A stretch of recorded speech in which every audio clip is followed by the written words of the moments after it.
Hey, what's up, everybody? This is Charles Advancement. Welcome you guys to another episode of the DREAMERSPRO show, where we cover everything from sports, hot topic, classic, debate, entertainment, and we'll give you guys a first perspective on things and how we see them. So let's get into today's video. Excuse me. Malika Andrews and ESPN and the media in general are now in the crosshairs of the NBA dads. As you guys know, about a month or so ago, we produced a show about this very topic, and I want to show it to you before we play it. It says, Memphis Grizzlies draft Cameron Boozer. Malika Andrews barely mentions his dad, Carlos, who is a former NBA player, instead primarily talks about his mom. They do this with every player now. If it's not mom, it's sister. Is it about basketball or activism? Take a quick look at this video that was viewed 1.3 million times on X. And NCAA champion, you see him there, Carlos Boozer, but it was his mom, Cameron told me, who drove him to every single practice, every tournament, helped him find all of his trainers. He, of course, played with his twin brother, Caden, at Duke as well. And this quote... So you saw that there. Then the page actually put up a poll where they asked, do you still enjoy watching ESPN? And out of the 4,600 voters, 76% of them said no. And people just started commenting. This is why Malika Andrews is annoying as F. Keep it about the game. Another person said, good observation. They seek to devalue masculinity. Another person said, they want feminine men, perhaps. And it just went on and on and on. Another guy said, oh my God, bro, I thought the same thing. Malika Andrews is a hating ass feminist. She doesn't need to be around this sport. Period. Another person said they want to paint narratives of absenteeism, black fatherhood. It's a long ran trope sports media uses. Another person wrote, feminization is of everything. If you remove masculinity, then total compliance follows. And it just goes on and on and on and on and on and on and on in the comment section, right? So I woke up this morning and this topic was not on my mind whatsoever. But then a video started to go viral this morning. And it featured some comments from Jason Tatum's father, right? And he was sitting down, he was discussing, not just with him, along with him, I think Dwayne Wade's father was there, as well as Lonzo Ball's father, LeVar Ball, was there as well. And I want to read the description of the video before we play it. It says, Jason Tatum's father gets deep on how the NBA is trying to market the single mother image, and trying to push the dads out of the picture. And this one is pretty serious. It is almost close to 1 million views already since being published. Take a look at what these gentlemen had to say here.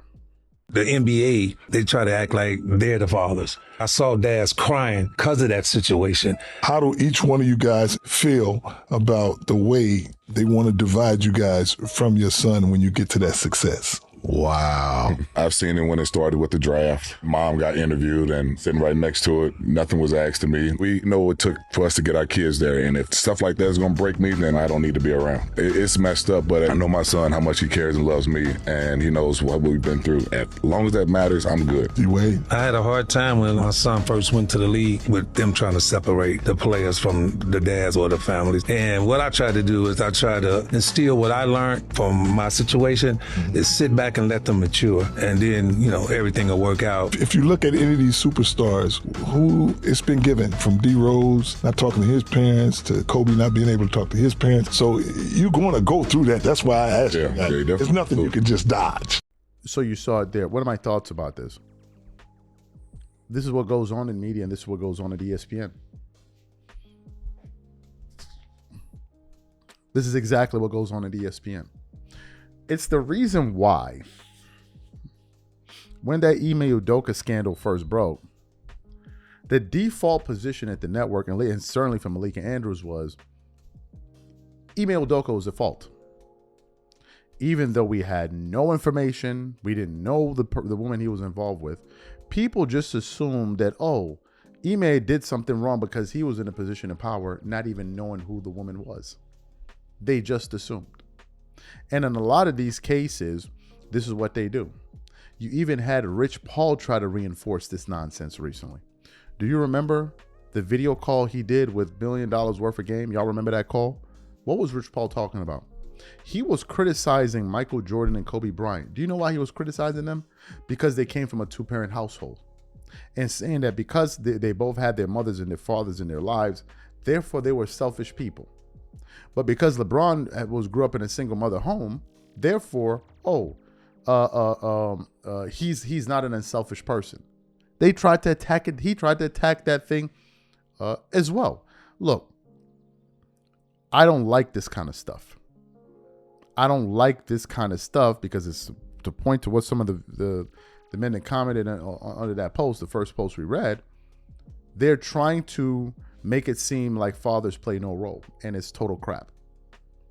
Mothers play an integral role, so do fathers.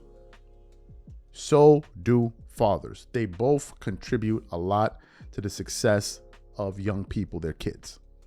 And to try to make it seem like the male has no role in all of this. And when we're going to these NBA drafts and we're talking about the success of them, we don't mention the fathers.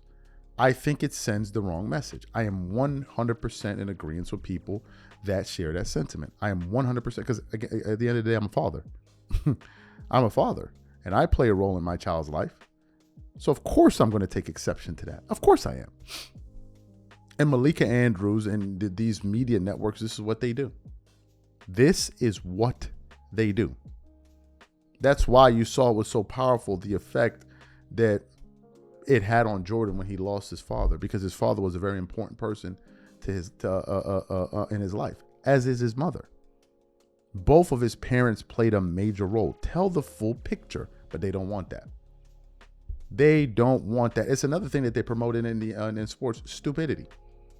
This is why you're frowned upon when you're deemed intelligent, because when you're intelligent, you ask questions. You try to understand the reason for things. Then all of a sudden they try to demonize you. Hence what you're seeing with Jaylen Brown.